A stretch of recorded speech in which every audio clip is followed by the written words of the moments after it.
আসসালামু আলাইকুম প্রিয় ভিউয়ার্স, অনলাইন এক্সপেরিমেন্ট থেকে সবাইকে স্বাগতম। প্রিয় শিক্ষক শিক্ষার্থী এবং অভিভাবকবৃন্দ, আপনাদের জন্য একটি গুরুত্বপূর্ণ তথ্য থাকবে আজকের ভিডিওতে।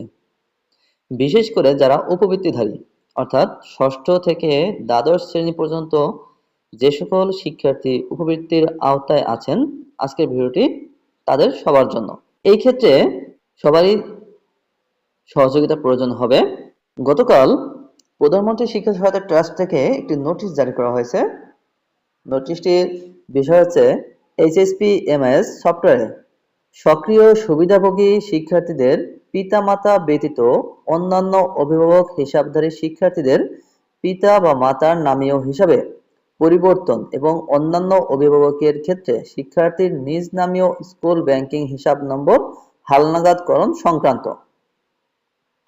অর্থাৎ যে সকল শিক্ষার্থীদের উপবৃত্তি পিতামাতা ব্যতীত অন্যান্য অভিভাবকের নামে রয়েছে, সেগুলো পরিবর্তন করে নিজ নামীয় স্কুল ব্যাংকিং অ্যাকাউন্টে হালনাগাদ করতে হবে, তা না হলে তারা উপবৃত্তি পাবেন না।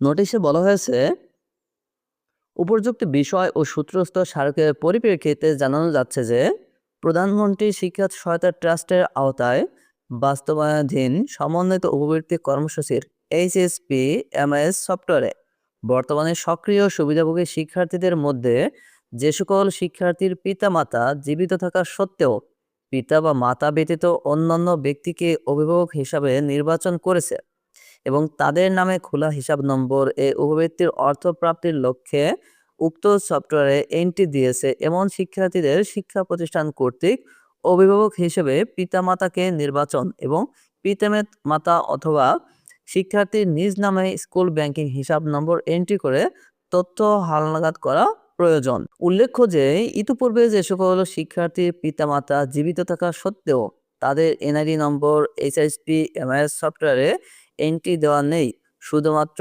সেক্ষেত্রে পিতামাতা জীবিত থাকা সত্ত্বেও অভিভাবক হিসাবে ভাই বোন অথবা অন্যান্য নির্বাচন করে তাদের এনআইডি এবং জন্ম তারিখ হালনাগাদ করে পেমেন্ট তথ্যে শিক্ষার্থীর নিজ নামে ব্যাংকিং বা স্কুল ব্যাংকিং হিসাব নম্বর এন্ট্রি করতে হবে। শিক্ষার্থী ব্যতীত অন্য কোনো ব্যক্তির নামীয় হিসাব নম্বর HSP-MS সফটওয়্যারে এন্ট্রি করার কারণে সরকারের আর্থিক কোনো ক্ষতি হলে তার দায়-দায়িত্ব শিক্ষা প্রতিষ্ঠান প্রদানকে বহন করতে হবে। সংশ্লিষ্ট উপজেলা বা থানা মাধ্যমিক শিক্ষা কর্মকর্তা স্কিমভুক্ত সকল শিক্ষা প্রতিষ্ঠান প্রধানগণকে বিষয়টি অনতিবিলম্বে অবহিতকরণ এবং শিক্ষা প্রতিষ্ঠান বর্ণিত কার্যক্রম নিবিড়ভাবে মনিটরিং করবেন। বর্ণিত প্রেক্ষাপটে বিবেচনায় সংশ্লিষ্ট শিক্ষা প্রতিষ্ঠান অন্যান্য ব্যক্তিকে অভিভাবক এবং হিসাবধারী হিসাবে নির্বাচিত শিক্ষার্থীদের তথ্য হালনাগাদ পরিবর্তন আগামী 8/3/2026 তারিখের মধ্যে HSP-MS সফটওয়্যারে সংশোধন বা হালনাগাদ করার জন্য অনুরোধ করা হলো। বিষয়টি অতীব জরুরি। প্রিয় ভিউয়ার্স, তাহলে জানলেন যে যে সকল শিক্ষার্থীর পিতামাতা ব্যতীত অন্যান্য অভিভাবকের আওতায় উপবৃত্তির টাকা প্রেরণ করা হচ্ছে, তাদের সেগুলো পরিবর্তন করে নিজ নামে অর্থাৎ শিক্ষার্থীর নিজ নামীয় স্কুল অ্যাকাউন্টে টাকা প্রেরণ করতে হবে।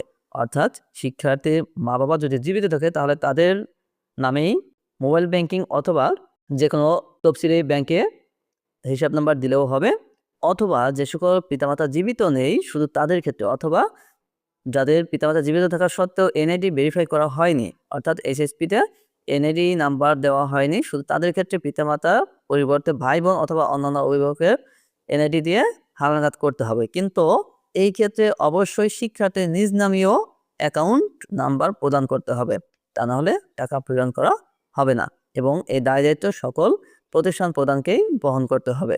আর বিষয়টি দায়িত্ব দেওয়া হয়েছে উপজেলা বা থানা মাধ্যমিক শিক্ষা কর্মকর্তাদের।